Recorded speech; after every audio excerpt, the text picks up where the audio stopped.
Recommendation letters are the most underrated part of applying to universities, jobs, or fellowships. Hundreds of people with perfect test scores with a great resume do not get their dream opportunity because of a bad recommendation letter. So if you want to learn how to ace your recommendation letter, this video is for you. Hi, my name is Srijon, and I love making videos about education and technology. I'm a new graduate from Stanford living in the Bay Area, and I love sharing about my experience through this YouTube channel. So without any further ado, let's get started with today's topic. Let's start with defining what recommendation letters are, then talk about who should write them, and then discuss the do's and don'ts of a great recommendation letter. Recs are a way for other people to also say that you are a great candidate and you have the skills needed for that role. So you can claim that you are the best math student in your school, but that is only believable if someone else also says that. So recs are a way of getting secondary testimony about strengths of a person. This is from the perspective of the institution you're applying to.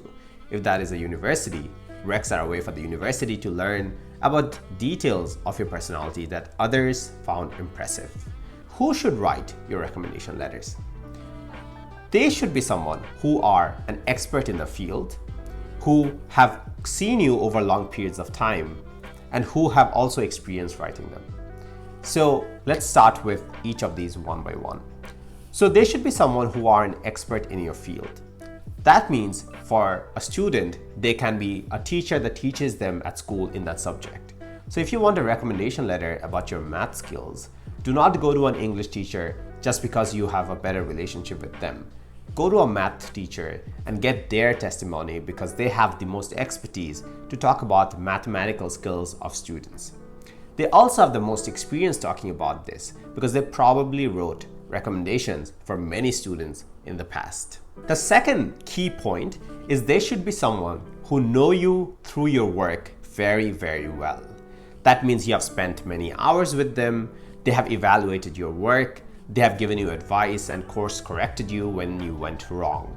So they should not be someone you just met over one afternoon, but perhaps someone with whom you have spent months working on a project or on a class.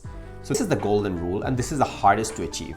If you can find someone who's at the leading edge, at the cutting edge of your field, and if you can get to know them well and can get their recommendation, that is a massive bonus. So an example of this might be if you are working under microfinance, if you can find a way to work in a research project with someone like Dr. Muhammad Yunus, who actually won the Nobel Prize in that particular niche, then you have a stellar recommender.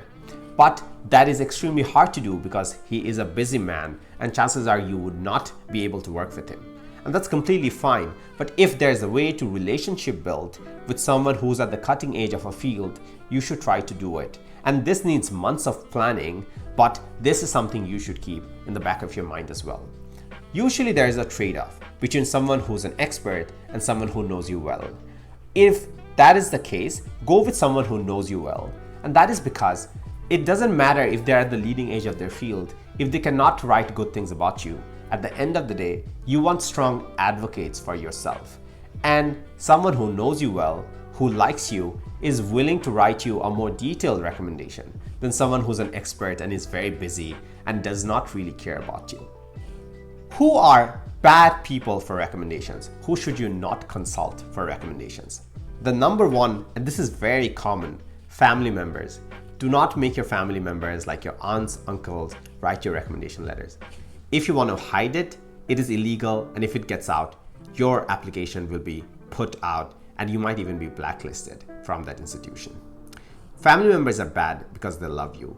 Every mother thinks their son is special, and it's a bad idea to make them write about your strengths or judge you. They have a conflict of interest, they love you, they are a bad person to write your recommendations. 2, someone who's famous but do not know you well. I've hinted this in the last section. They are probably too busy, and if they do not know you well, you'll get a generic recommendation. One anecdote I can share is I know many people who work in foundations by famous people, and at the end of the course or the end of the research experience, one generic templated letter is given to everyone that probably the leader of that foundation did not even write, and that is a terrible recommendation letter. The last person who should not write your recommendation letters is you yourself. This is also very common.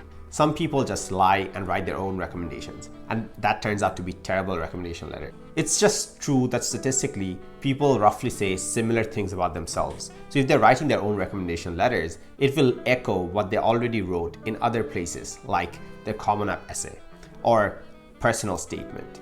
So it's a bad idea to write your own recommendation letters because this will be too similar and will not add new dimensions to your personality that others could have talked about. But also, they could find out that you wrote it, and that will put your entire application into jeopardy. It is a bad idea. Trust me, do not do it.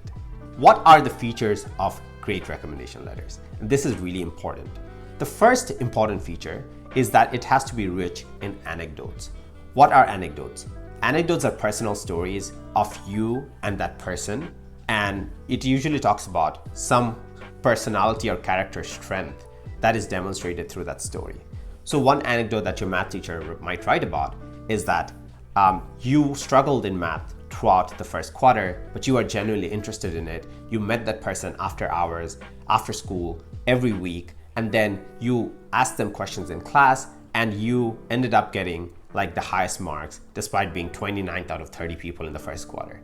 That is a great anecdote because that's personal to what you did, and that talks about your strengths.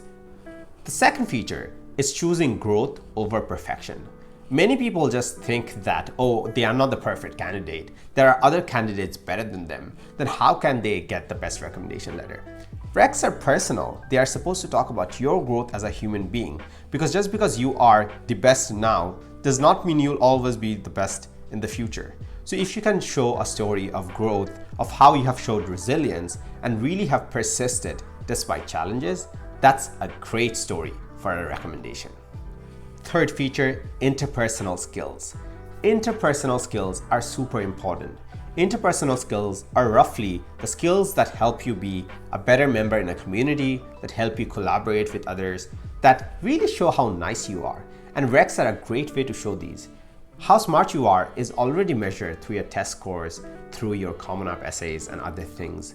Recs are a place to show that you are kind, that you are smart, that you have a good heart, and you can collaborate with other people. So recs are a fantastic place to show your positive character traits that are hard to show in other places. And because you'll take a storytelling driven approach, recs can really talk about the anecdotes that make you a stellar human being. Let's talk about how you can get a really good recommendation letter. You should have a recommendation strategy and a roadmap, and you should execute according to it. You should first select who you want to write your recommendation letter. Be very deliberate about it and select this months in advance. Start with a request. Don't assume someone will write you a recommendation letter, but be respectful of their own commitments. So ask them politely months in advance that, hey, I really admire you and I think you could write me a great recommendation letter. Will you please write me one? Request to book a call with them. This can be a 30 to 60-minute phone call, or can also be a physical call after you meet them, or can be over coffee. In this call, you will tell them bullet points that you want to write about. Remind them of anecdotes or stories that can be great recommendations for you. This is also a great opportunity to convince them why they could help you and why the place you want to go to is a good fit for you. You should give them a written, bullet-pointed list of your strengths that you want them to write about. And you can even try to give them a framework for storytelling. You can write them, hey, I want you to focus on these personality traits or these extracurriculars or these research experiences, and give them those. One strategy you can use is distribute your experiences. Give 5 to one recommenders and 5 to another. Remind them and be courteous. This is super important. People are busy. They can forget writing about your recommendation letter. So you should remind them maybe a week in advance of the due date, and you should also remind them periodically until they have submitted it. Be kind if they have forgotten it. They are helping you. You need them. So do not be rude with them at any cost. If you watched this till this point, thank you so much for watching this video. I can make another video about my recommenders and my recommendations that got me into Stanford. If you think that would be useful for you, please let me know in the comment section. And until next time, Take care of yourself.